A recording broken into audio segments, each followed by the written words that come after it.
Hi class. In today's lesson, I'm going to show you guys how to calculate unemployment rates and labor force participation rates.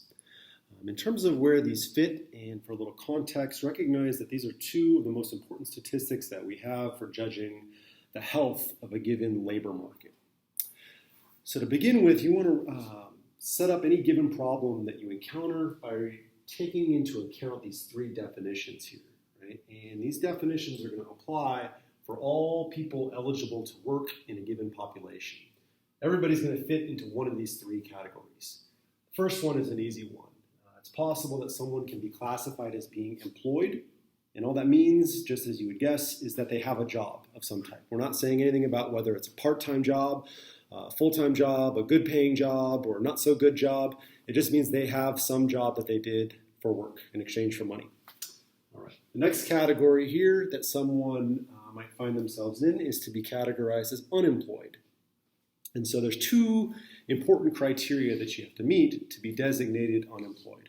Obviously, these are people that don't have a job, but in addition to that, they have to be actively doing something to demonstrate that they're looking for a job.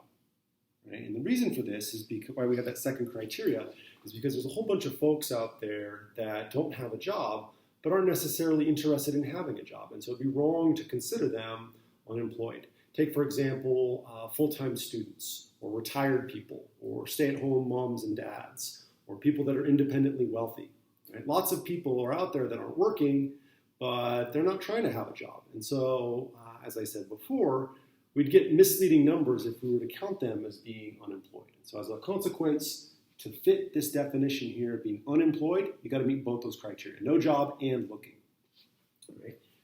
The third category of people is the one you see here. That's folks that are not in the labor force, neither employed nor unemployed. All right? So these definitions, these three categories that all eligible folks are going to fit into are really important when you encounter any sort of calculation. All right.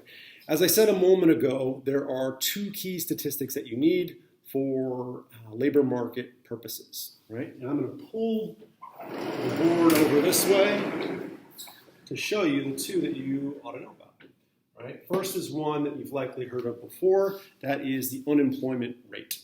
And so this is a straightforward calculation. You just take the number of people out there in the economy or a country that are unemployed, and then you divide it by the total number of people in the labor force.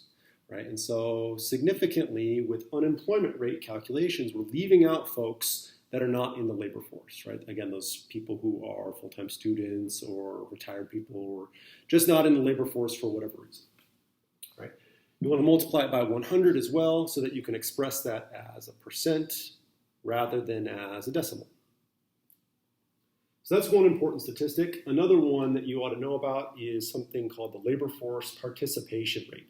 And this is a measure of the share of the total population that is actively participating in labor markets, as you might guess. And so the way to calculate this, you just take the number of people who are in the labor force and divide that by the total eligible population.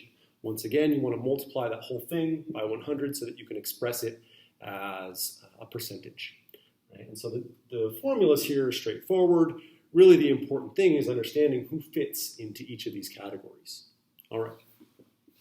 Last thing that I want to do in our lesson here is to give you guys a quick example of how you might use this.